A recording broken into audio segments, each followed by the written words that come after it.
Starbucks is thinking about asking their baristas to slow down while they're making your coffee. It's a good idea.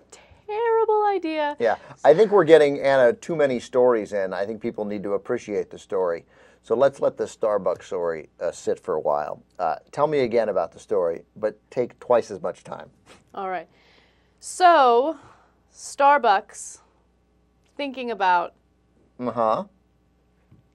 slowing down and taking longer with their drinks. Come on! It's a horrible idea. It's really bad. And especially for people who are in a rush to get to work. 99% of people go into Starbucks. I mean, it's like, I'm going to go to Starbucks. What's good here? You know, you know why you're going. It's such a bad idea. Okay, first of all, I got to let them know exactly what Starbucks wants their baristas to do.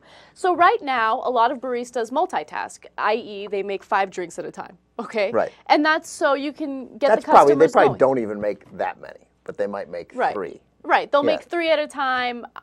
You know, you'll have a drink blending in the back. They got 2 espresso machines going, and the milk is filled, like they've constantly got frothed hot milk ready to add to the lattes and cappuccinos. What they do is they have a huge pitcher of milk that they steam, and then they use that pitcher for drinks, right? Until that pitcher runs out, and then they steam. By the way, but that pitcher runs out generally when things are busy in like a minute. In a minute, I mean, 3 drinks and it's done. 4 drinks and it's done. You start another pitcher. Exactly.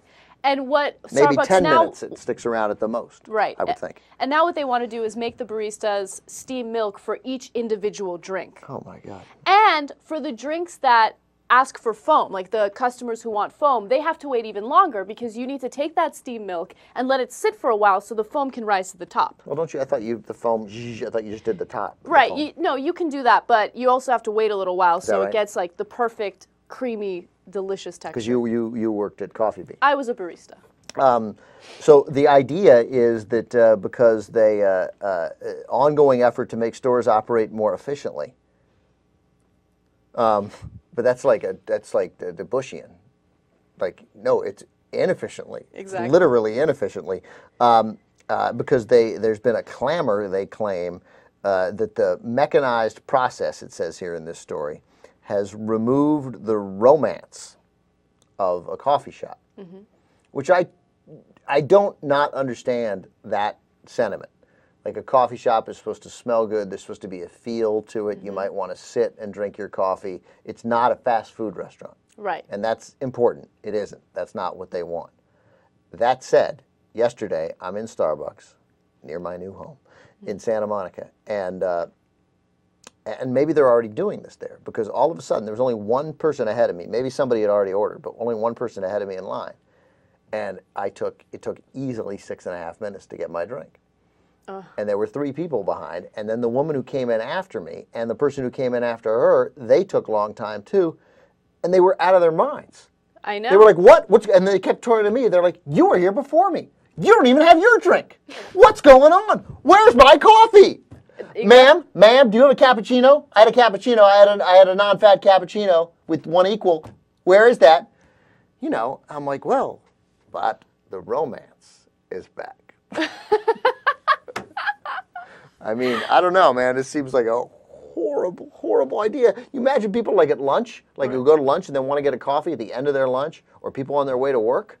On their way to work. And they got to wait 11 minutes instead of 4? Look, it's a true luxury when you go to a coffee shop with the intent to relax and sit there and have a good time. But 95% of people that go to coffee shops go there for the wham, bam, thank you, ma'am aspect of it. I want my coffee. I want to get to work. I got to get back home to work on a project, whatever it is. Got to get back home. Got to get back home to work on a project. What the hell kind of example is that? I got to go to work. I got to pick up my kids. I got to get home to work on a project. Yeah. I don't know. That just came out. Good example. I don't know. Just why don't people just calm down then? I mean, I don't know. I agree. You have to walk in and go, ah, because then the problem is, and maybe you've experienced this. I've never worked in a coffee shop. I've been in 5 of them, but then if people rush around throwing shit around and make you go crazy, and somebody's like, oh my God, there's something off. There's something, you don't put the latte and the foam and the steam and the shit on top right, and people bitch and complain about how fast they do because they fuck it up, you know? I agree. Either way, it seems like, I don't know. Maybe, but people aren't rushing around. It's just a process by which you don't have to overly wait. And if you have to wait an average, if what was 3 minutes turns into 8 minutes, for people who are, you're not rushing, but you know I'm going to go to Starbucks. It takes about 5 minutes while I'm there. You factor that into your ride. You factor it into everything. It's a luxury when you can stay. It's also a luxury when you're not under a huge time constraint. Like you get to a Starbucks at 4, and you have to be somewhere at 5. It doesn't matter whether you get there at 4:45 or 4:38, and so you don't care. But most people are going to care, and this is a horrible idea.